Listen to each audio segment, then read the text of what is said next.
네, 여러분 안녕하세요. Node.js 강의 2편입니다. 이번 강의에서는 자바스크립트의 개요와 Node.js 내장 모듈 같이 한번 살펴볼 건데요.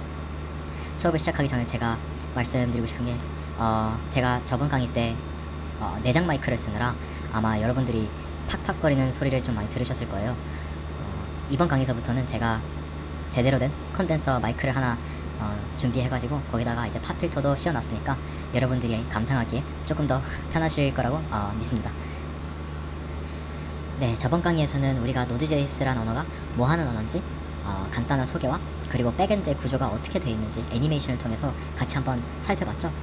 우리가 첫 번째 강의를 하고 내린 결론은 Node.js는 빠르고 스케일이 잘 되는 서버 프로그래밍 언어다, 이렇게 우리가 소개를 하고 강의를 마쳤는데요.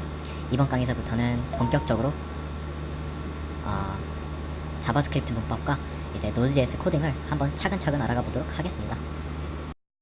이번 시간서부터는 우리가 그 Node.js로 코딩을 할 거니까 언어를 다운받고 설치해야 되는데 공식 웹사이트 가서 쉽게 이렇게 다운받을 수 있게 옵션이 되어 있고요. 언어 자체는 이제 그 윈도우나 맥 그리고 리눅스 배포판이 다 있기 때문에 따로 다른데 이게 찾아보실 필요 없고 그냥 그 웹사이트 가셔서 자동으로 그 아키텍처랑 플랫폼을 찾아줄 거예요.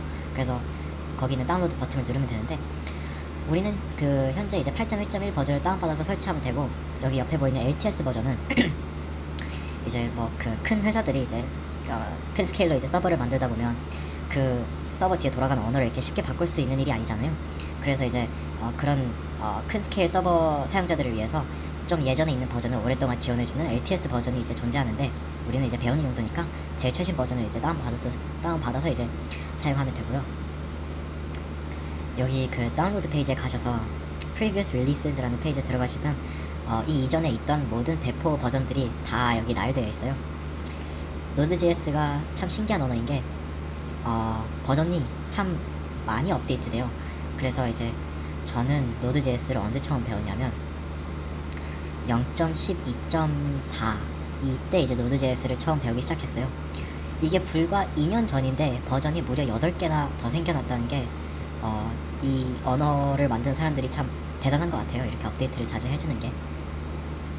그리고 이제 Node.js 0.12에서 io.js라는 언어로 이제 1.0 버전이 이제 배포됐는데, io.js는 그 Node.js를 만든 팀이 그 현재 그 후원해주던 그 단체에 불어가 있었다는 얘기가 있어요. 그래서 그 Node.js를 만든 그 코어 팀원들이 따로 나와서 이제 그 포크라고 하죠. 이 Node.js의 코드를 따와가지고 그 본인들끼리 새로 이제 업데이트를 꾸준히 하는 버전을 새로 만들었는데, 그때 이제 잠시 배포되었던 버전이 io.js인데, 이게 버전 4 때부터는 그 Node.js 팀이랑 다시 이렇게 그 합쳐져가지고 그때서부터 이제 업데이트들은 다시 Node.js로 돌아왔습니다.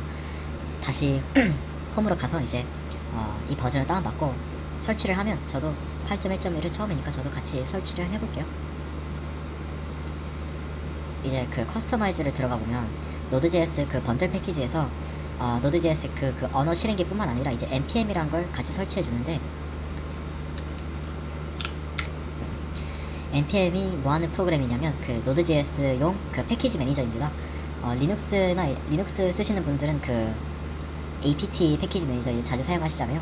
npm도 노드 패키지용 매니저를 이제 따로 만들어 놓은 거고, 나중에 이걸 써가지고 우리가 그 외부 모듈도 설치하고 이제 관리하는 기능들을 저희가 다 알아볼 거예요. 그래서 이제 설치를 하고 터미널로 오시면 맥 유저들 같은 경우에는 노드를 치시면 바로 이제 Node.js 실행기로 이렇게 들어오게 됩니다. 여기서 이제 간단하게 코드들 테스트 해볼 수 있고요. 같이 설치된 npm도 바로 터미널에서 실행할 수 있고요. npm은 이제 나중에 예를 들어서 이런 형식으로 외부 모듈들을 설치할 수 있습니다. 일단 Node.js라는 언어가 어떤 특징을 가지고 있는지 저희가 두 가지를 살펴보도록 하겠습니다. Node.js는 이제 언어 이름에서도 알 수 있다시피 자바스크립트의 한 변형판인데요. 이 언어는 특별하게 서버 쪽으로 이제 기능을 더 추가하거나 더 치중화시켜서 따로 배포하는 버전을 말하는 거죠. 이런 기능들이 좀 더 다르고 이제 약간 쓰는 방식도 틀릴 수는 있지만, 기본적으로 자바스크립트 표준을 그대로 다 상속받죠. 그래서 이제 자바스크립트의 그 타입 시스템에 대해서 한번 알아볼 건데요. 이 언어는 동적 타입을 쓴다고 합니다. 즉 변수를 초기화할 때 변수 값은 필수적으로 우리가 부여해야 하지만 그 변수에 대한 타입은 우리가 직접 안 쳐줘도 됩니다. 동적 타입의 반대는 이제 정적 타입 시스템을 쓰는 언어들이 있는데 대표적으로 C 언어가 있죠. C 언어에서는 변수의 타입은 우리가 정확히 제시해줘야 합니다. 하지만 이제 변수의 값은 우리가 초기화를 안 해줘도 컴파일러가 우리한테 에러를 날리지 않죠. 그런 차이가 있고요. 여기 이제 예시를 보시면 a라는 변수에 100이라는 숫자 값을 우리가 부여한 아주 기본적인 변수 선언문입니다. 참고로 그 세미콜론은 선택사항이니까 쓰고 싶으신 분들은 쓰시고 쓰고 싶지 않으신 분들은 안 쓰셔도 됩니다. 자, 이게 그 기본적인 문법이고요. 이 다음에 이 var이라는 용어가 없이 a라는 변수를 초기화하는 문법도 있는데 var을 안 붙인 상태로 변수를 초기화하면 약간 전역 변수 취급을 받습니다. 그 스코프를 정확히 알지 않으면 문제가 될 수 있으니까 연습하실 때는 되도록이면 그 var을 붙인 상태로 이제 변수를 초기화하는 걸 제가 추천드리고요. 자, 이제 변수 b라는 변수를 우리가 이제 그냥 써놓고 그냥 이대로 놔두면 이거는 이제 에러가 납니다. 왜냐면 우리가 아까 전에도 설명한 그 동적 타입 규칙을 따르질 않았죠. 타입은 필요가 없지만 변수 값은 필수적으로 우리가 줘야 하는 거니까 이렇게만 딱 놔두면 자바스크립트 이제 실행기가 우리한테 엄청나게 짜증내죠. 이게 뭐 하는 짓이냐고. 근데 또 var b 이렇게 선언을 하면 이거는 유효한 문법입니다. 어떻게 되냐면 var를 붙인 상태로 b라는 변수를 초기화시킬 때는 자바스크립트에서 이 값을 undefined로 해주고 이제 넘어갑니다. undefined가 뭐 하는 타입이고 어떤 값인지는 저희가 조금 이따가 같이 알아볼 건데요.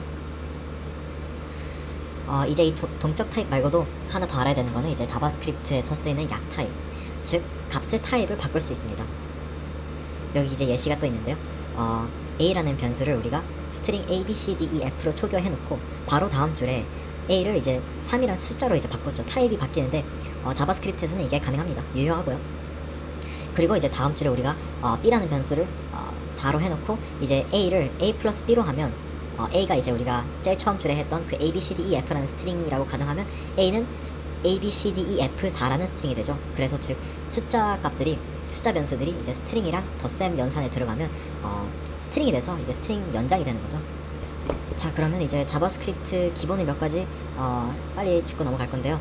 일단 여기 변수 선언문 4개가 있죠. 첫 번째 거는 이제 당연히 숫자고, 두 번째 거는 당연히 문자열이고, 세 번째 거부터 이제 좀 흥미진진해지는데 딱 보면 이제 스트링으로 이루어진 어레이라고 이제 보실 수 있겠지만 자바스크립트에서는 이걸 객체로 취급합니다. 어레이는 이제 자바스크립트에서 특별한 종류의 객체라고 하는데 여러분들도 이제 자바스크립트 읽을 때 이걸 어레이라고 하지 않고 이제 객체라고 하는 걸 연습을 좀 하셔야 합니다. 이제 그 다음 줄에는 우리가 좀 파이썬에서 많이 보던 이제 딕셔너리 같은 형식이 있죠. 이제 키 페어가 있고, 이것도 이제 전형적인 자바스크립트 객체라고 부르게 되죠. 여러분들이 이제 스트링 변수를 초기화하실 때 스트링은 큰 따옴표 아니면 작은 따옴표 둘 다 자바스크립트에서 쓸 수 있습니다. 그래서 그 첫 두 줄이 둘 다 유효한 선언문이고요. 이제 그 다음 두 줄을 보면 answer라는 변수 안에 우리가 어떤 스트링을 이제 초기화했죠. The answer is JavaScript 이렇게 했는데 우리가 그 스트링 안에 따옴표를 표현하려면 둘 중에 하나여야 합니다. 만약에 스트링이 큰 따옴표에 둘러싸여 있으면 따옴표를 표현하기 위해서는 작은 따옴표만 써야 하거나, 아니면 스트링이 작은 따옴표 안에 둘러싸여 있으면 큰 따옴표로만 써야 이게 스트링이 중간에 끊기지 않죠. 만약에 이제 마지막 줄처럼 스트링을 쓰다가 큰 따옴표를 쓰면 이게 어떻게 되냐면 자바스크립트라는 그 단어는 스트링으로 쳐주지 않고 코드로 이제 자바스크립트 생각하게 되니까 에러가 뜨겠죠. 그래서 이 부분은 조심하셔야 하고요. 그리고 이제 자바스크립트 숫자 타입에 대해서 한번 알아볼 건데요. 자바스크립트는 C 언어와 달리 뭐 int나 뭐 long, double, float 이런 게 없고요. 그냥 다 숫자 타입입니다.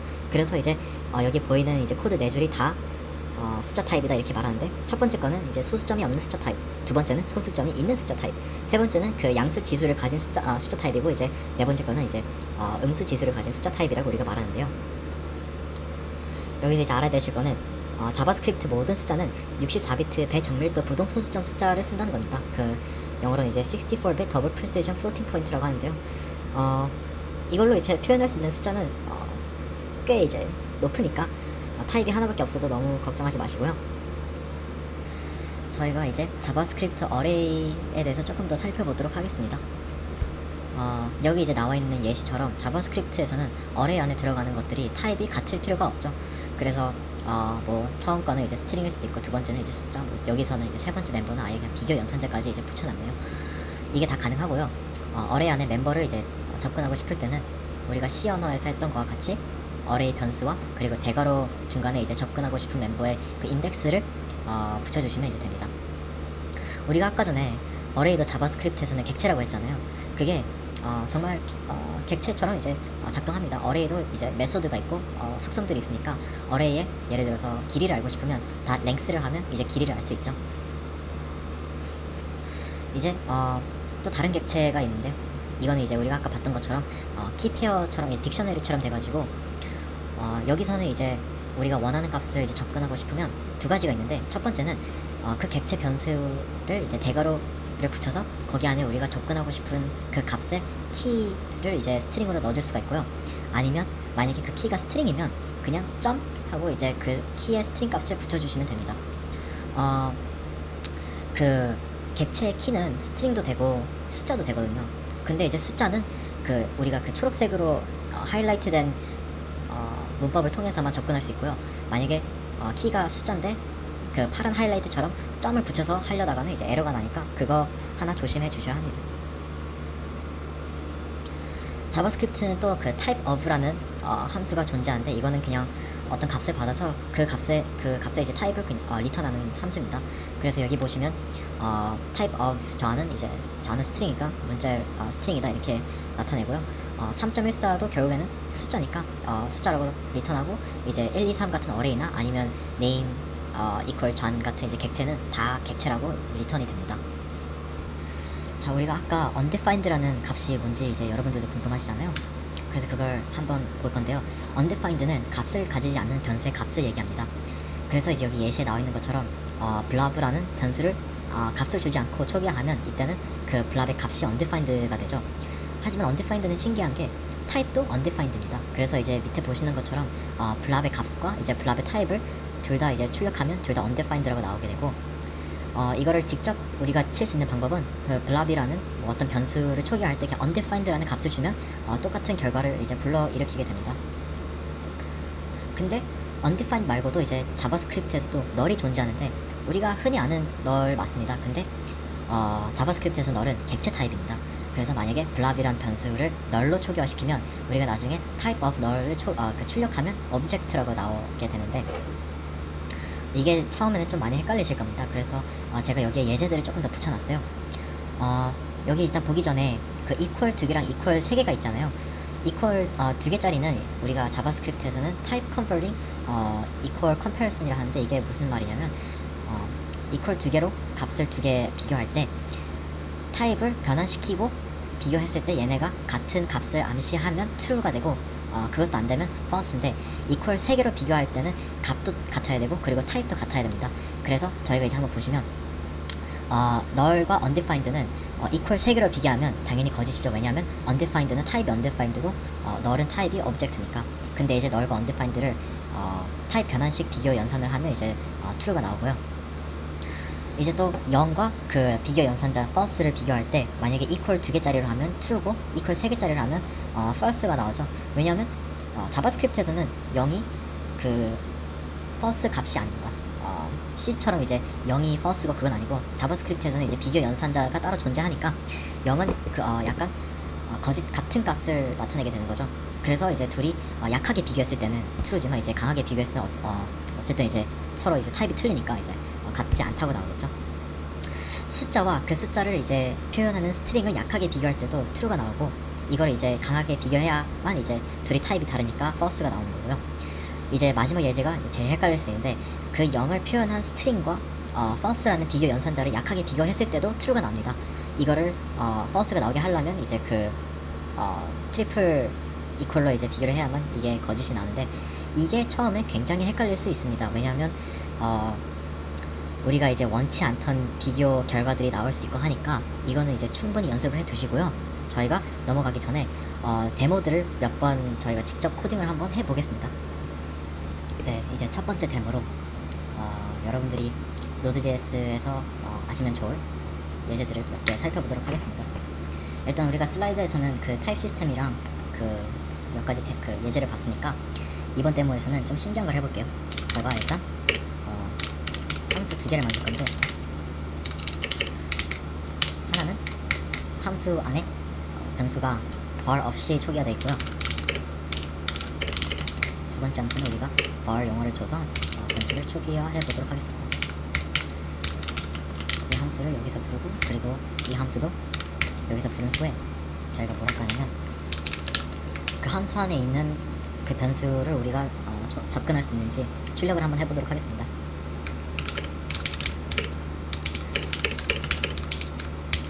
제가 그 키보드를 세게 친다고 생각하시는 분들도 계실 텐데, 제가 키보드를 세게 치는 게 아니고 지금 쓰는 키보드가 청축 키보드여서 약하게 쳐도 그 탁탁 소리가 많이 납니다. 그래서 만약에 혹시 이 소리가 조금 싫으시다 싶으면 그 밑에 댓글을 다시면 제가 다음 강의서부터는 좀 더 조용한 키보드를 써서 소리 안 나게 제가 해드릴게요. 자, 이제 이 두 코드를 한번 돌려서 값을 한번 볼게요. 아이고. 자, 여기 이제 얘를 커넥트 시켜 먼저 보죠. 자, 우리가 이 출력은 분명히 그 전역 스코프에서 했잖아요.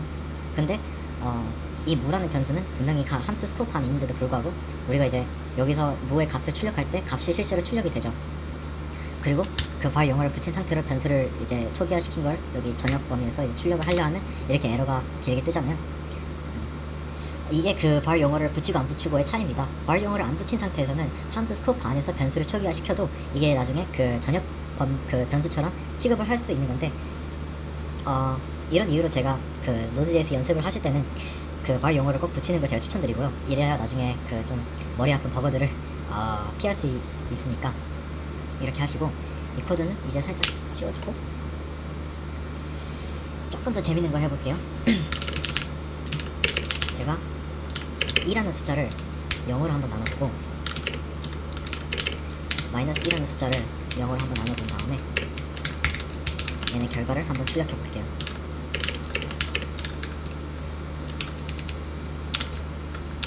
일단 한번 값을 보시죠. 0으로 나누면 안 되는 게 자바스크립트에서는 인피니티, 그 두 번째는 마이너스 인피니티라는 값을 띄게 됩니다. 이게 참 말이 되죠? 그리고 그 인피니티의 타입을 한번 볼게요.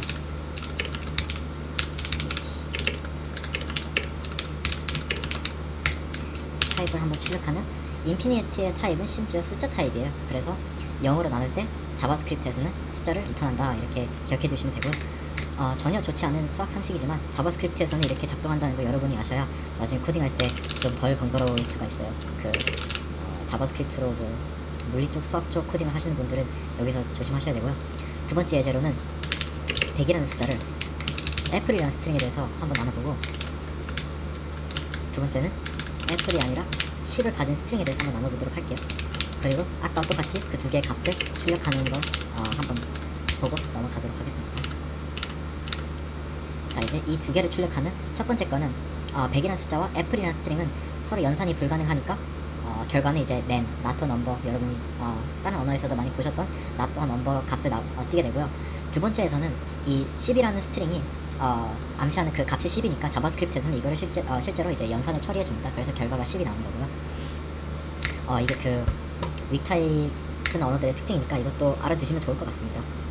또 하나 해볼게요. 이제 5를 nen에 대해서 nen이랑 같이 더한 거를 이제 저희가 결과를 출력해 볼게요. 커넥트 시키고 돌리면 이제 5랑 nen은 수학 연산이 이제 불가능하니까 얘도 이제 nen으로 리턴을 하고요.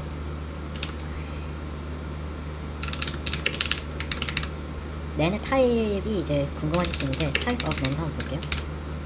nen 타입은 또 숫자 타입입니다. 그래서 분명히 연산이 안 되는 두 가지인데 또 결과 타입은 또 숫자다. 이것도 정말 아주 논리적으로 말이 참 잘 되는 경우죠. 이것도 이제 그냥 알아놓으시면 나중에 덜 번거로우실 거라고 제가 믿습니다. 자, 이제 그 자바스크립트는 그 또 객체를 많이 쓰는 언어니까 저희가 이 예제도 한번 보도록 할게요. 자, 여기 그 프림은 이제 그 프리미티브 타입의 말을 간소화시킨 건데, 이거는 이제 500이란 값을 이제 타입도 숫자고, 밑에는 넘버라는 객체가 있어요. 자바스크립트에. 이거는 그 매개 변수로 500을 넣어주고 이제 객체를 초기화시켰죠. 여러분들 그 자바 하셨으면 자바는 int라는 타입이 있고 인티저라는 그 박스 객체가 있잖아요. 그래서 만약에 그 int 값만 쓰고 싶으면 인티저는 좀 피하라는 그런 글들을 많이 보셨을 텐데, 뭐 자바스크립트에서도 비슷해요. 굳이 그 값만 쓰고 싶으면 new number를 쓰는 건 제가 추천드리지 않고요. 있다는 것만 기억하시면 됩니다. 제가 객체를 두 개 더 만들고 이제 값을 좀 출력해 볼게요. 프리밋 값은 당연히 이제 숫자 타입이니까 500을 출력하겠죠. 이건 우리가 다 알고 있었던 거고. 근데 이제 오브젝트를 출력할 때는 오브젝트 출력은 500입니다. 왜냐하면 이제 그 모든 객체에 이제 그 toString 메서드가 있으니까 이 넘버 객체는 그 내장된 그 toString 메서드가 안에 있는 그 가지고 있는 숫자를 이제 출력하는 그런 함수였겠죠. 그리고 이제 만약에 우리가 그 매개 변수 없이 그 초기화한 넘버 객체는 출력을 하면 0의 값을 가집니다. 그래서 우리가 이렇게 초기화하면 이제 안에 가지고 있는 값이 0인 걸 우리가 알 수 있겠죠. 자, 여기서 이제 조금 더 나아가 보자면 그 타입을 한번 또 알아볼 거예요. 저희가 자, 그 프리밋 타입은 우리가 다 알다시피 넘버고, 그 오브젝트의 타입은 우리가 다 알다시피 오브젝트고, 그리고 이제 프림과 이 오브젝트를 이제 비교하는 코드를 좀 써볼게요. 처음에는 그 프림과 오브젝트를 약하게 비교했을 때 어떤 결과가 나오는지 한번 볼게요. 이렇게 하고, 두 번째는 강하게 비교했을 때 어떤 결과가 있는지 한번 보시죠. 자, 이제 약하게 비교했을 때는 true입니다. 그 오브젝트 그 타입 변환이 돼가지고 서로 비교할 때 이제 서로 그 암시하는 값이 같으니까 자바스크립트에서는 이걸 이제 같다고 해주는 건데, 이제 당연히 강하게 비교할 때는 타입이 일단 둘이 틀리니까 당연히 false로 나오겠죠. 근데 이제 오브젝트와 오브젝트 2, 우리가 그 변수 이름만 다르게 이제 두 개의 객체를 똑같이 초기화 시켜줬는데, 이때는 좀 신기합니다. 우리가 약하게 비교를 해도 얘는 true가 나오네요. 예, 아이고 깜짝 놀랐습니다. 예, 그 오브젝트 2를 이제 약하게 비교할 때도 얘는 이제 false가 나옵니다. 보통 서로 이제 암시하는 값이 같으면 뭐 자바 같은 언어에서는 우리가 그 to equal 메서드를 그렇게 짜가지고 true로 할 수 있는데, 여기서는 이제 false가 나온다는 거 잊지 마시고요. 그리고 이제 마지막으로 스트링 예제를 한번 보도록 하겠습니다. 저희가 이제 그 storenum이라는 변수 안에 600이란 값을 600을 가진 스트링을 저희가 초기화하고요. 이제 자바스크립트에서는 그 number라는 함수가 있어요. 이게 약간 C나 다른 언어에서는 그 toInt와 같은 개념인데, 만약에 그 매개 변수로 주어진 스트링이 다 숫자로 되어 있으면 이걸 그냥 숫자로 변환시켜주는 간단한 함수입니다. 그래서 우리가 storenum을 넘버로 변환한 걸 이제 타입을 보면 얘는 이제 넘버가 된 걸 우리가 볼 수 있고, 만약에 그냥 storenum만 타입을 출력하고 싶으면 그냥 스트링으로 정상적으로 출력하는 걸 우리가 볼 수 있죠. 이렇게 자바스크립트에서 좀 이상한 것들을 우리가 몇 개 살펴봤고요. 여러분들도 이거를 뭐 굳이 연습하라는 건 아니고 그냥 알아두시면 나중에 훨씬 덜 번거로울 거니까 이렇게 잘 참조하시고요. 저희가 슬라이드로 넘어가기 전에 몇 가지 재밌는 걸 조금 더 해볼게요. 여러분 혹시 비어있는 어레이와 비어있는 어레이를 더하면 뭐가 되는지 아세요? empty string이 됩니다. 심지어 강하게 비교했는데도 타입도 같다고 이제 나오니까 신기하죠. 하나 더 해볼게요. 그러면 그 비어있는 딕셔너리와 비어있는 어레이를 더하면 뭐가 되는지 아세요? 당연히 0이죠. 그쵸? 하나 더 해볼게요.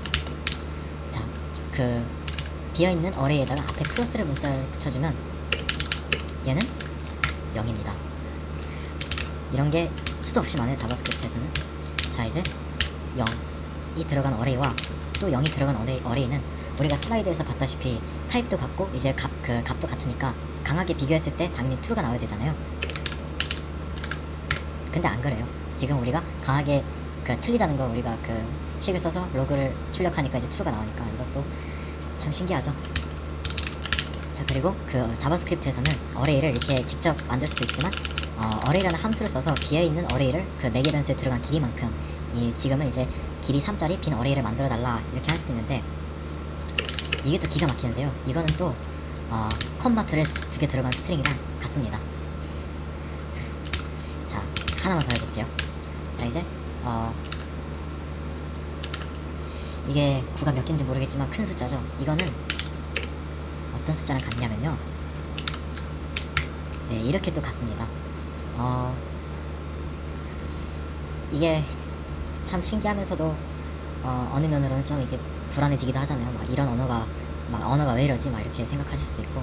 근데 실제로 이런 특이사항을 가지고 만든 자바스크립트에서 이제 파생된 좀 신기한 언어들이 있어요. 그래서 이런 것들도 한번 그냥 재미삼아 저희가 한번 살펴봤고요. 다시 슬라이드로 이제 넘어가 보도록 하겠습니다. 다음으로 자바스크립트 함수 타입에 대해서 한번 알아보도록 하겠습니다. 자바스크립트에는 크게 두 가지 함수가 존재하는데, 하나는 동기 함수, 다른 하나는 비동기 함수입니다. 동기 함수는 뭐 여러분들이 다 아는 그 전형적인 함수 타입이고요. 용어만 간단하게 짚고 넘어가 보죠. 일단 선언할 때는 펑션 용어를 쓰시고, 그 다음에 이제 이름을 주시고 소괄호 안에 불러주고 싶은 이제 매개 변수들을 여기서 선언하는 건데, 자바스크립트는 동적 타입 언어잖아요. 그래서 그 매개 변수의 타입을 지정 안 해주셔도 됩니다. 그리고 그 안에 이제 불러야 할 코드 다 넣고, 그 다음에 이제 값을 리턴하는 식으로 아주 전형적인 함수죠. C나 파이썬 같은 언어에 익숙하신 분이라면 이 부분은 제가 굳이 설명할 필요가 없을 거라고 생각합니다. 자, 이제 조금 더 재밌어지는데, 비동기 함수가 있죠. 자바스크립트에서 많이 쓰이는 함수 타입이고, 동기 함수와 쓰는 방법이 조금 틀린데요. 일단 그 매개 변수로 마지막에 이제 컬백이란 걸 우리가 매개 변수로 넣습니다. 컬백은 이제 그 타입 자체는 함수고요. 이게 동기 함수랑 어떻게 다르냐면, 일단 이 코드 안에 있는 코드는 뭐 똑같이 돌리고, 이제 마지막에 값을 리턴하는 대신에 콜백을 뭐 리턴할 수도 있고, 그냥 리턴문 없이 그냥 콜백을 호출할 수도 있습니다. 그렇게 되면 이제 이 콜백은 아까 말씀드렸다시피 함수잖아요. 그래서 마지막에 우리가 예를 들어서 어떤 출력하고 싶은 결과가 있다. 그러면 그 결과를 콜백의 매개 변수로 넣고 그 콜백 함수를 이제 실행하는 식이죠. 그래서 이제 비동기 함수 사용 예제를 맨 밑에 이제 한번 같이 보실 텐데요. 레주메라는 함수가 있죠. 이력서 라는 함수인데, 첫 번째 매개 변수로는 그 이름 자안을 주고, 이제 두 번째 매개 변수로는 나이, 예를 들어서 이 사람은 42살이다 이렇게 하고, 동기 함수와 다르게 마지막 매개 변수로는 이제 콜백 함수를 넣어주는데, 여기서 비동기 함수의 문법이 조금 이제 복잡해질 수 있는 게, 비동기 함수를 선언할 때 보통 우리가 콜백을 여기서 이제 코드를 짜줍니다. 그래서 코드가 좀 길어질 수 있는데요. 문법은 똑같아요. 펑션을 주시고요. 그리고 이름을 붙일 수도 있고 안 붙일 수도 있어요. 그거는 여러분의 선택사항이고, 그리고 안에 들어갈 이제 매개 변수를 소괄호 안에 놓고, 그 다음에 이제 그 후에 이제 돌려야 할 코드를 다 넣은 다음에 이제 그 괄호를 닫고 이제 그 호출문도 닫고 이렇게 하는 식이잖아요. 그래서 이제 그 콜백 함수가 길어지면 코드 가독성도 조금 떨어지고 하니까 노드 그 커뮤니티에서 아주 좋은 그 모듈들이 몇 개 나와 있어요. 이거는 우리가 나중에 그 모듈만 따로 다루는 강의가 있는데, 거기서 제대로 한번 다뤄보도록 할게요. 근데 여러분이 아셔야 할 게 하나 있는 게, 저번 강의에서 우리가 이벤트 룹 설명했잖아요. 모든 비동기 함수들이 그런 건 아닌데, 특정 비동기 함수들은 이제 따로 놀게 됩니다.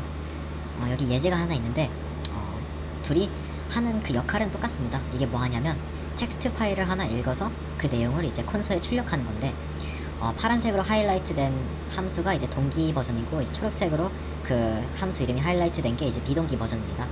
동기 버전을 한번 보면 꽤 간단해요.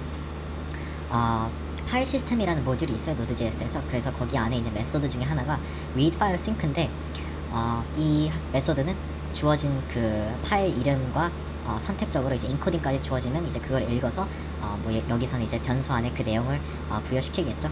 그래서 그냥 콘솔에 이걸 읽고 나서 다 읽었어 이렇게 출력하고 그냥 끝나는 함수입니다. 이게 이제 비동기 버전으로 오면 조금 더 신기해지는데, 똑같은 파일 시스템 모듈 안에 read file sync도 있고, 그리고 그냥 read file이라는 메소드도 있습니다. read file 메소드는 어떤 값을 리턴하지 않으니까 우리가 그걸 부여해줄 변수를 초기화시킬 필요는 없지만, 매개 변수를 똑같이 다 넣어주고, 그리고 마지막에 콜백 함수를 하나 넣어줬죠. 우리가 여기서 콜백 함수의 매개 변수는 첫 번째는 이제 에러고, 두 번째가 이제 데이터인데, 콜백 함수의 매개 변수로 뭐가 들어갈지는 그 비동기 함수를 이제 제공해준 API를 잘 읽어봐야 합니다. 그거 아니고는 이제 알 방법이 없어요. 그래서 이 콜백 함수 안에 우리가 이제 다 읽었다 이렇게 콘솔에 출력하는데, 자 이제 그 다음 줄을 보시면, 그 하얀 코드 그 한 줄을 보시면 콘솔에 또 하나 출력하죠. 내가 다 읽었나? 라는 이제 스트링을 이제 출력하게 될 겁니다. 우리가 이게 어떻게 돌아갈지는 데모에서 같이 한번 보도록 할게요. 네, 이번 데모에서는 그 파일 시스템 모델 메소드들의 그 동기 버전과 비동기 버전의 차이를 한번 볼 건데요. 코드는 제가 이미 여기다 작성해놨고 그냥 한 줄 한 줄 저희가 설명하면서 넘어가 볼게요. 일단 첫 줄에는 그 fs라는 새 변수 안에 그 내장된 파일 시스템 모듈을 불러와서 여기다가 주입시켜주고요.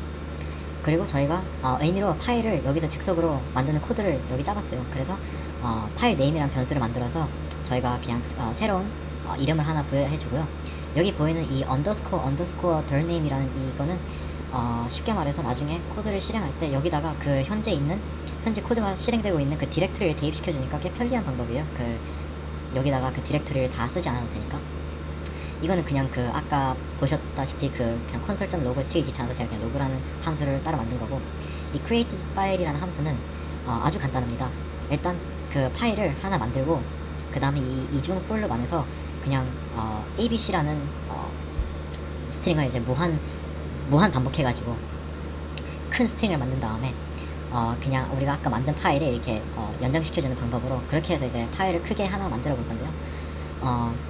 이 함수는 딱 그러고 이제 끝납니다. 이제 우리가 테스트해야 할 함수들은 여기 아래 두 개인데, 이 첫 번째 거는 우리가 슬라이드에서 봤다시피 그 파일 읽는 거에 그 동기 버전 메소드를 써가지고 우리가 파일을 읽어올 거고요.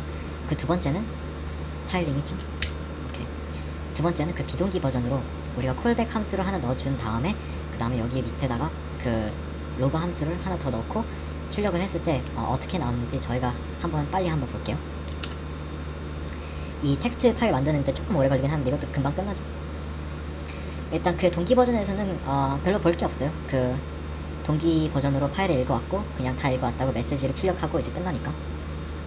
이제 그 비동기 함수 버전이 좀 신기한데, 우리가 파일 이름을 주고 이제 콜백 함수를 여기다 주고 이거는 이제 그 다른 스레드로 가가지고 작업을 따로 하는 방식이고, 그렇게 이제 스레드를 보낸 후에 우리 코드는 바로 다음 줄로 이동합니다. 그래서 여기 보셨다시피 이 스트링이 여기에 먼저 출력이 된 걸 보실 수가 있죠. 그 다음에 이 파일이 다 읽고 나서 그때서야 이제 그 여기 안에 있는 스트링이 마지막으로 출력이 된 걸 확인할 수 있죠.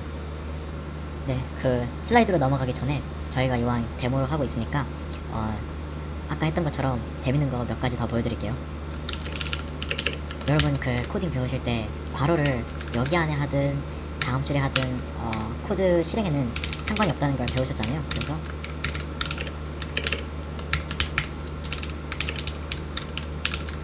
이렇게 해도 나중에 이제 두 개를 출력할 때 이렇게 같게 나오잖아요. 그러면 이제 제가 그 함수 두 개를 써볼게요. 이거는 지워두고,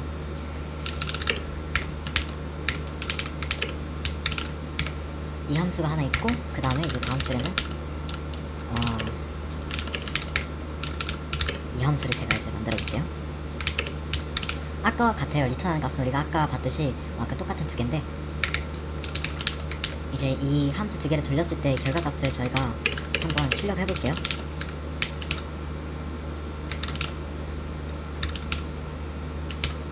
그리고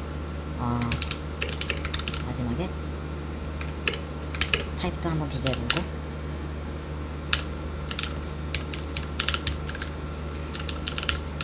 type of fruit, type of bar. 자, 아까 전에 우리가 요거나 다를 게 없다는 걸 우리가 알았으니까 이 함수들도 둘이 똑같이 돌아가야 되잖아요. 네, 자바스크립트에서는 안 그래요. 둘이 달라요. 첫 번째, 이렇게 리턴했을 때는 foo가 undefined로 나오고요. 이렇게 리턴할 때는 우리가 예상했듯이 그 object처럼 나오겠죠. 이렇게 표기가 될 때는 어떻게 쉽게 고칠 수 있냐면, 플러스 대신에 그 컴마를 써주면 이렇게 그 객체 형식으로 이렇게 나온 거 보실 수 있고요. foo랑 bar이랑 그 강하게 이제 비교할 때는 타입도 이제 틀리다는 걸 볼 수가 있어요. 이렇게 해서 그래서 여러분들 처음에 이제 뭐 대학이나 그런 데 가셔서 코딩 처음 배웠을 때는 이런 거는 상관없다 이렇게 배우셨을 텐데, 자바스크립트에서는 이제 상관이 있습니다. 제대로 된 결과를 리턴 받으려면 이렇게 쓰셔야 됩니다. 이렇게 쓰시면 이제 낭패 보신다는 거 잊지 마시고요. 다시 슬라이드로 넘어가 볼게요. 네, 이제 그 앞에 보셨던 이제 그 비동기 함수의 구조와 이런 거 알았으니까 우리가 바로 Node.js 서버를 5초 만에 한번 만들어 보도록 하겠습니다. 이제 코드는 여기 있고요. 여기 나와 있는 이제 그 세세한 문법들은 저희가 다 나중에 다룰 거니까 걱정하지 않으셔도 됩니다. 일단 첫 줄부터 한번 보죠. HTTP라는 변수 안에 우리가 require문을 써가지고 Node.js 안에 있는 내장 모듈 HTTP를 불러와서 이제 HTTP 변수에 이제 부여를 해주고요. HTTP 그 모듈 안에 그 create server라는 메소드가 있어요. 이거는 이제 매개 변수로 callback 펑션을 하나 받고 서버 객체를 하나 돌려주는데, 이 노란색으로 하이라이트된 코드를 보면 callback 펑션 안에 이제 그 매개 변수를 두 개 받잖아요. 하나는 이제 request고 다른 하나는 이제 response인데, 이 callback은 뭐냐면 핸들러예요. 그래서 우리가 서버를 나중에 돌릴 때 요청이 들어오면 이 callback 함수가 시킨 대로 해라. 그래서 노란색 코드를 보면 응답으로 이제 그 컨텐트 타입을 우리가 넣어주고, 그 다음에 이제 응답의 이제 데이터로는 그냥 hello world 스트링을 넣어주고 이제 클라이언트한테 응답을 보내는 식이고요. 근데 이제 문제가 이 콜백을 핸들러로 주고 create 서버 메소드를 부른다 해서 서버가 시작되는 건 아니에요. 이걸 부르면 우리한테 사용 가능한 서버 객체가 리턴 되거든요. 그래서 이걸 또 어떻게 해야 되냐면, 이 서버 객체도 listen이란 메소드가 있어요. 그래서 .listen을 해주고, 이 listen은 또 매개 변수를 두 개 받아요. 첫 번째 거는 그 포트 넘버고, 두 번째 거는 선택적인 콜백 함수인데, 포트 넘버가 중요하죠. 여기서는 이제 포트 8000에 대해서 서버를 실제로 이제 실행시키고, 콜백 펑션은 뭐 그냥 우리가 서버가 이제 포트 8000에서 돌아갑니다, 이렇게 출력을 하고 마는 함수입니다. 그래서 이게 5초 만에 우리가 서버를 만든 거고요. 실제로 이 코드를 그냥 붙여서 Node.js 안에 실행하면 이제 여러분들도 서버를 하나 만든 게 됩니다. 터미널에서 자바스크립트 파일을 Node.js로 돌리는 법은 이제 그 노드를 설치한 후에 그냥 노드 띄고, 그리고 이제 파일 네임을 써주시면 됩니다. 만약에 이제 노드를 실행시킨 그 폴더가 코드가 있는 폴더와 같으면 그냥 파일 이름만 주셔도 되고요. 만약에 노드는 다른 디렉토리에서 실행했으면 상대 주소를 주시거나, 아니면 아예 그냥 그 루트서부터 그 파일까지의 그 전체 주소를 복사 붙여넣기 해야 이제 코드가 실행이 됩니다. 그럼 이제 내장된 글로벌 객체들 한번 알아볼 건데요. 여기 이제 대표적으로 세 개가 있죠. 하나는 이제 콘솔 객체고요. 하나는 엑스포트, 그리고 다른 하나는 프로세스 객체인데, 콘솔 객체는 이제 화면 출력 기능을 탑재한 객체고, 이제 엑스포트는 모듈 관리를 위한 거고, 프로세스는 프로그램 실행 관련해서 이제 그 적당한 기능들을 다 포함한 이제 객체라고 보시면 됩니다. 콘솔 객체부터 한번 알아보자면 몇 가지 메소드가 있는데요. 일단 로그가 있고, 이 로그 메소드는 우리가 그냥 C에서 printf 하는 것처럼 그냥 콘솔에 스트링을 출력합니다. 그리고 이제 time이란 메소드가 있는데, 이 메소드는 주어진 매개 변수를 이름으로 타이머를 하나 시작하고요. 이제 그 다음 메소드 time end가 그 아까 주어진 이름의 타이머를 끝내고 그 시간을 이제 출력하게 됩니다. 로그 메소드는 쓸 수 있는 방법이 몇 가지 있는데, 하나는 이제 스트링을 그냥 이제 두 개를 그 덧셈 연산을 해서 연장시킬 수 있고요. 아니면 우리가 C에서 많이 해본 그 포맷 형식도 쓸 수 있어요. 이제 밑에 몇 가지 예시가 있는데, %d는 우리가 다 알다시피 숫자를 포맷할 때 쓰는 거고, %s도 우리가 알다시피 스트링을 쓸 때, 그리고 %j가 있는데 이거는 그 제이슨 객체들을 출력할 때 우리가 쓰는 그 포맷 형식입니다. 제이슨 객체들 나중에 많이 보게 될 거니까 지금은 그냥 알아두시면 돼요. 자, 그럼 콘솔 타이머 예시를 한번 간단하게 볼 건데요. 쓰는 방법은 매우 간단합니다. console.time을 하고 이제 타이머라는 이름을 가진 타이머를 우리가 초기화시키고, 그 타임 메소드와 타임 엔드 메소드 그 사이에 이제 우리가 넣고 싶은 코드를 넣은 다음에 나중에 이게 얼마나 걸렸는지 우리가 시간을 확인할 수 있죠. 여기서는 그냥 간단하게 for 룹 하나를 돌려서 각 룹마다 그냥 그 피보나치 넘버를 그 10번째 피보나치 넘버까지 계산하는 아주 간단한 코드를 돌리고, 이게 나중에 얼마나 걸렸는지 우리가 시간을 확인할 수가 있어요. 프로세스 객체도 이제 속성이 몇 가지 있는데, 일단 그 argv라는 속성이 있고, 뭐 environment, 버전, 아키텍처, 그리고 플랫폼 이런 게 다 있으니까 이거는 나중에 뭐 필요하시면 프로세스 객체를 쓰셔가지고 다 확인하실 수 있고요. 이 객체 메소드도 몇 가지 있는데, 이제 그 대표적으로 그 exit 메소드가 있고, 이 메소드는 뭐 선택적으로 주어진 종료 코드로 그냥 프로그램을 종료시키는 함수입니다. 또 하나는 이제 메모리 유세지라는 그 메소드인데, 이거는 프로그래밍 그 실행 중인 프로그램에 대해서 메모리 사용량을 리턴하고요. 업타임이란 메소드는 그 실행 중인 프로그램의 실행 시간을 리턴합니다. 그래서 나중에 서버를 돌리실 때 뭐 메모리 누수가 있었는지, 아니면 이 서버가 얼마만큼, 그러니까 얼마 동안 돌아갔는지 이런 거를 확인하기 위해서 쉽게 쓸 수 있는 메소드들이죠. 아주 기본적인 데모들을 몇 가지 알아보고 넘어갈게요. 이번 데모는 여러분들이 나중에 유용하게 쓰실 수 있는 약간 꿀팁 같은 코드를 제가 한번 작성해 볼게요.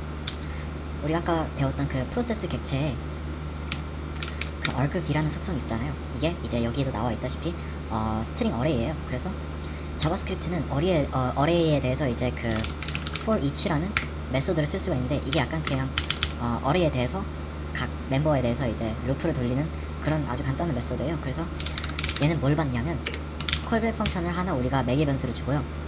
그 콜백 펑션에는 각각의 이제 그 멤버와 그 멤버가 이제 속해 있는 그 인덱스를 매개 변수로 받고, 우리가 뭘 할 수 있냐면 프로그램을 실행했을 때 그 실행 매개 변수들을 여기서 다 출력하는 코드를 쓸 거예요, 저희가. 그래서 인덱스 플러스 아이템의 타입이랑 플러스 이제 아이템. 그래서 이게 뭘 출력할 거냐면 각각의 매개 변수에 대해서 이게 그 프로그램에 들어왔던 그 어레이 그 매개 변수 어레이에서 이게 몇 번째 인덱스고 이게 어떤 타입이고, 그리고 그 매개 변수를 여기서 그냥 출력하는 코드를 쓸 거고요. 그리고 이제 만약에 뭐 그 매개 변수 중에 하나가 exit 스트링이 포함되어 있으면 우리가 프로그램을 종료하는 코드를 쓸 거예요.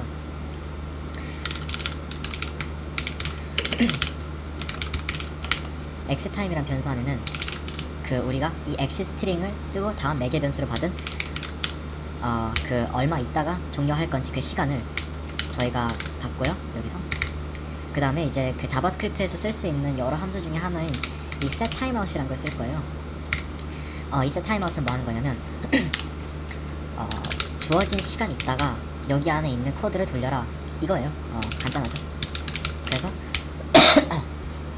그 우리가 이제 매개 변수로 받은 그 exit time 그 시간만큼 있다가 프로그램을 종료해라 이런 거고, 그 다음에 이거는 실제로 우리가 데스크탑에 저장을 한 후에 test.js라고 저장을 하고 이걸 실제로 돌려볼게요.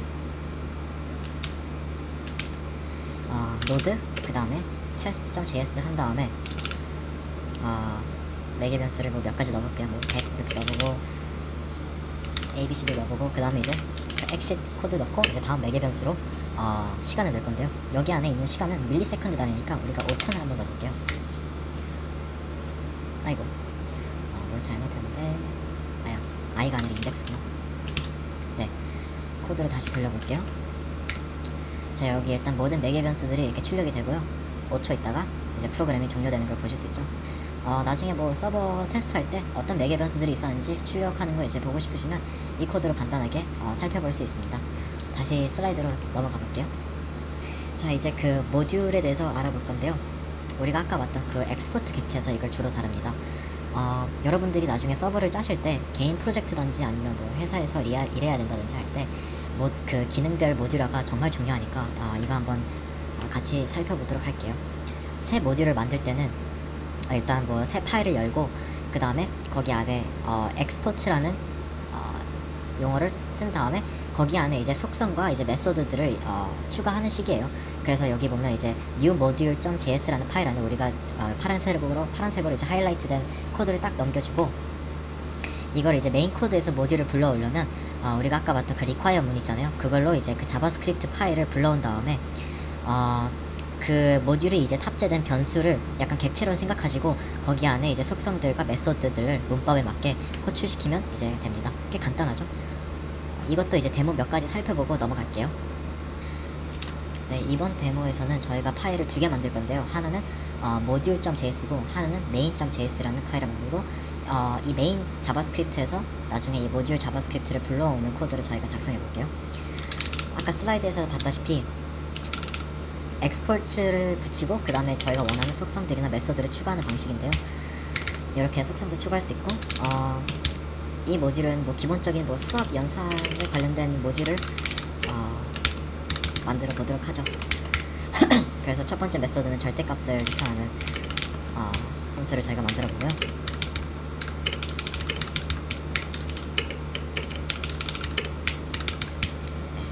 그리고 다음은 그 원의 넓이를 돌려주는 간단한 메소드를 만들어 볼게요.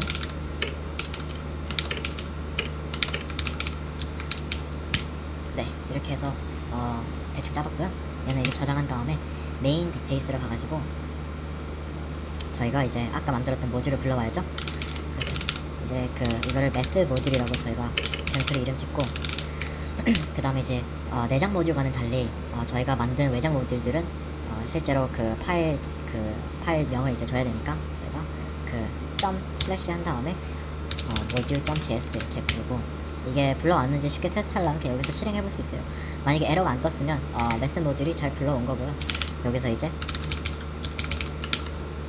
아까 우리가 절대값 함수를 만들었으니까 절대값을 여기서 한번 시험해 볼게요. C 스타일 형식을 쓰고, 그 다음에 이제 우리가 여기 형식 토큰을 줬으니까 여기다가 실제로 나타낼 값을 저희가 써주면 되고, 이제 우리 모듈을 써가지고 절대값을 리턴해주는 예제를 봤고요. 그 다음에 이제 아까 원넓이 그것도 했으니까 그것도 빨리 한번 볼게요. 예를 들어서 반지름이 3인 원의 넓이를 구하고 싶다. 그러면 이제 left 모듈 점 circle area 한 다음에 매개 변수를 3을 주면 우리가 원하는 결과를 이렇게 받을 수 있죠. 이렇게 모듈을 만들어서 쓰면 막상 메인 자바스크립트에서는 코드 이렇게 길게 안 써도 되니까 나중에 코드 관리하실 때 많이 편하실 겁니다. 이렇게 봤고요. 다시 이제 슬라이드로 넘어가 볼게요. 한 가지 제가 이제 팁을 하나 알려드리고 싶은데요. 만약에 파일 타입을 제시하지 않을 경우 Node.js가 모듈을 찾는 기본 방법들이 있습니다. 일단 처음으로 그 모듈의 이름을 가진 자바스크립트 파일이 있으면 그 파일을 읽어오고요. 만약에 그 파일이 없으면 그 이름을 가진 폴더를 찾아서 그 폴더 속에 index.js 파일을 읽어옵니다. 그래서 이제 웹 개발을 많이 하신 분들이면 이런 index.js 파일을 많이 보셨을 텐데 그 이유 때문입니다. 자, 이제 자바스크립트가 어떤 객체 지향 언어인지 한번 살펴보도록 하겠습니다. 여러분들이 아시는 객체 지향적 언어가 아니니까 제가 아주 간단하게 설명을 해볼게요. 이제 여러분들이 잘 아시는 객체 지향 프로그래밍은 클래식 객체 지향이라고 해요. 그래서 이제 C# 아니면 자바, 파이썬 이런 언어들이 잘 쓰는데, 클래식 객체 지향 프로그래밍의 중점은 클래스와 인스턴스는 별개의 것이다 이겁니다. 클래스와 인스턴스가 뭔지 아시는 분들이 이제 이 아이디어가 이제 익숙하실 거고요.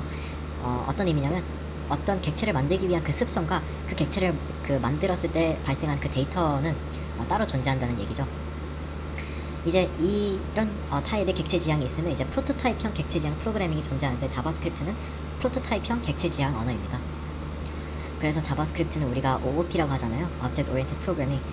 이뿐만 아니라 저는 이제 뭐라고 말씀드리고 싶냐면 자바스크립트는 원로 혹은 OIF 아니면 푹이다 이렇게 제가 설명을 하는 건데, 이게 어떤 의미인지는 제가 조금 이따가 알려드릴게요. 자, 여기 함수 3개가 있죠. 이게 사실 문법은 함수지만 자바스크립트에서는 객체를 만들 때 함수식을 씁니다. 이게 처음에 배울 때 정말 멘붕일 수가 있거든요. 왜냐면 이제 자바 같은 언어를 하시다 온 분들이면 함수와 이제 클래스는 만드는 문법이 따로따로 있는데, 자바스크립트에서는 다 펑션입니다. 그래서 이제 함수들 안에 보면 디스 용어가 있잖아요. 그래서 디스를 쓰면 객체 본인을 이제 표현하는 용어니까 거기다가 이제 점을 달아서 각종 속성이나 메소드를 이제 넣어줄 수 있는 거죠. 다 좋은데 여기 이제 초록색으로 하이라이트된 강아지 펑션을 보면 밑에 점하고 이제 프로토타입이 있잖아요. 이제 프로토타입을 제가 간략하게 설명하자면, 프로토타입은 그겁니다. 자바스크립트 우리가 만든 객체 위에 존재하는 약간 상위 객체? 그래서 프로토타입 안에 들어간 메소드와 속성들은 나중에 만들어진 모든 강아지 객체들에 대해서 사용할 수 있게 되고요. 이게 어떤 의미를 가지고 용도는 왜 이렇게 되는지 저희가 조금 이따가 알아볼 건데, 일단 쭉쭉 내려가다 보면 이제 빨간색으로 로봇 강아지, 로봇덕 펑션이 보이잖아요. 여기 안에 코드를 보면 우리가 위에서 만든 강아지 객체와 로봇 객체에 대해서 콜 메서드를 부르는데, 이 내장된 메소드가 어떤 일을 하냐면 안에 매개 변수가 2개 들어가잖아요.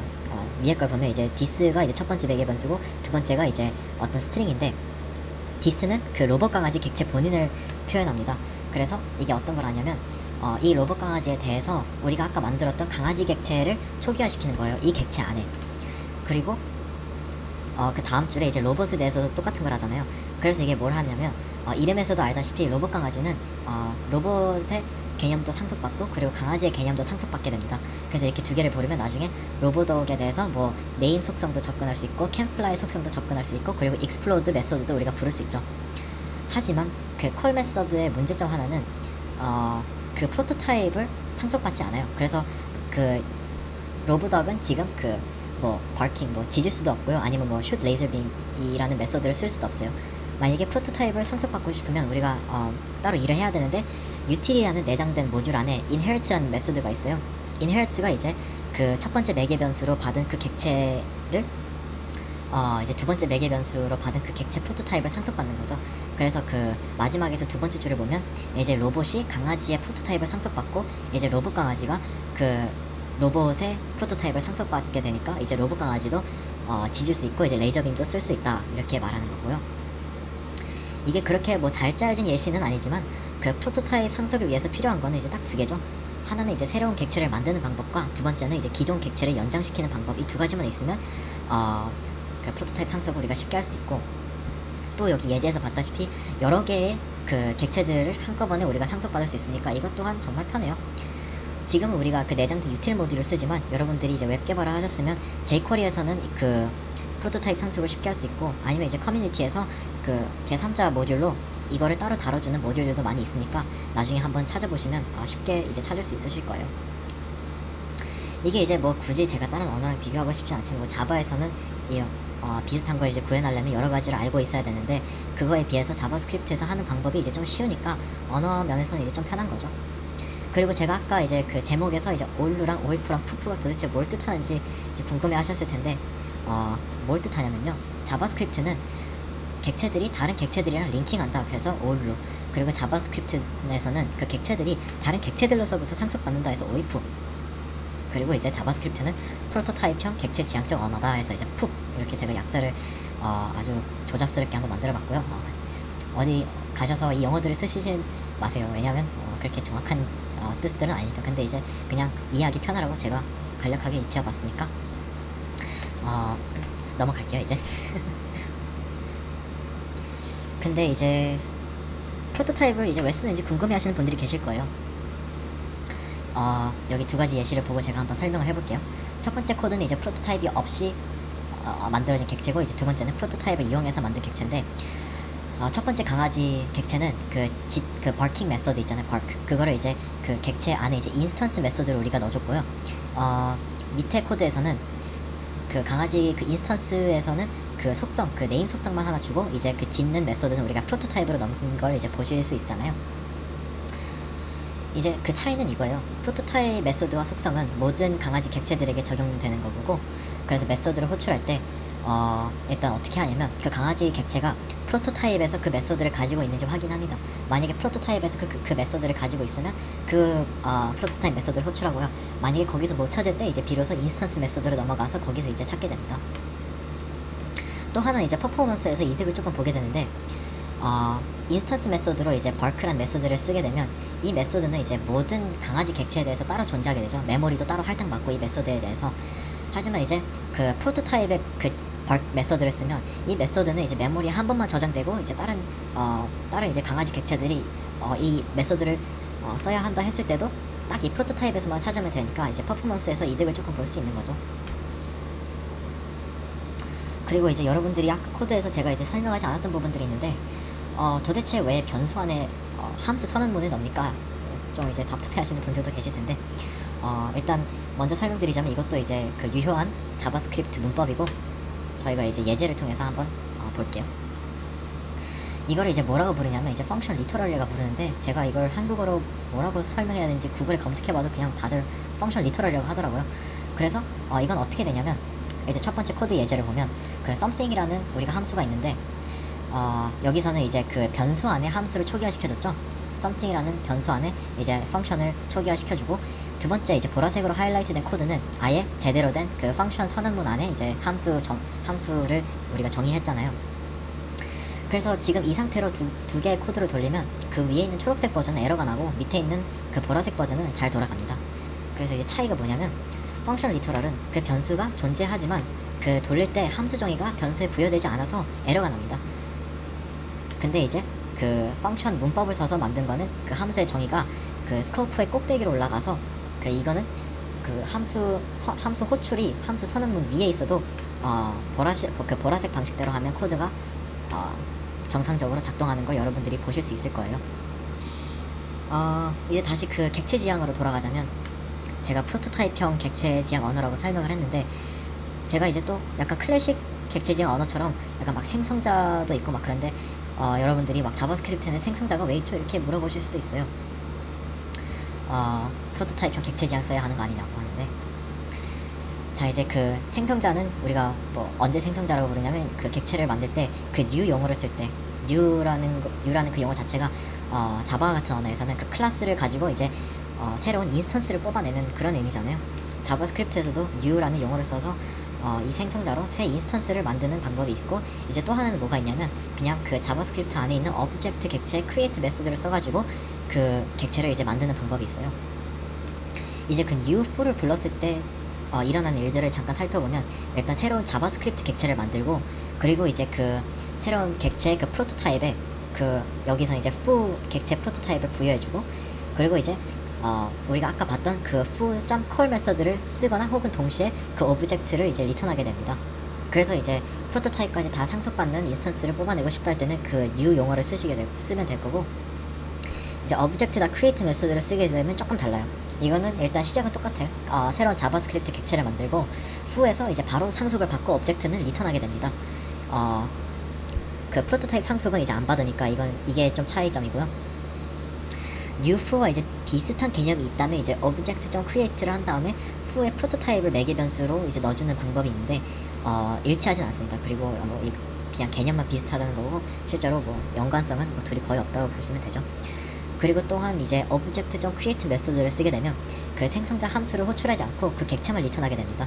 그래서 아마 여러분들이 쓰실 때는 그 object.create를 쓰실 일들은 흔하지 않을 거예요. 보통 이제 new 용어를 써서 이제 생성자로 객체를 만들게 될 거고,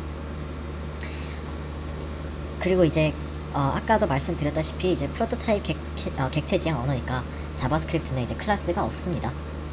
그래서 이제 자바처럼 이제 클래스에서 그 인스턴스를 뽑듯이 이제 객체를 만들 수는 있지만, 어쨌든 다 객체고요. 그 생성자로 만든 것도 이제 그냥 그 대문자 foo로 만든 게 클래스가 아니고 그것도 그냥 객체입니다. 근데 사실 제가 한 말은 거짓말이고, 그 이번 2015년에 그 새로 발표된 자바스크립트 표준어 버전 6에서는 자바스크립트 안에서도 클래스의 개념이 소개가 됐어요. 그래서 이제 뭐 아래 보이는 코드가 매우 자바 같잖아요. 근데 사실 이것 또한 자바스크립트입니다. 그래서 이제 그 객체 지향 프로그래밍을 할 때 자바스크립트에서는 이제 두 가지를 할 수 있는데, 하나가 이제 제가 이제 그 아까 슬라이드에서 보여드렸던 그 펑션 방식 있고, 그게 싫다 하시는 분들은 이제 그 클래스 문법을 써가지고 이제 제대로 자바 형식처럼 이제 만들 수도 있어요. 네, 강의가 조금 길어지게 됐는데 오늘 수업은 여기서 마치고요. 다음 강의서부터 Node.js 내장 모듈을 조금 더 알아보고, 그리고 이제 이벤트 기반 프로그래밍에 대해서 조금 더 살펴보도록 하겠습니다. 여러분 오늘 정말 수고하셨고요. 다음 강의에서 만나요.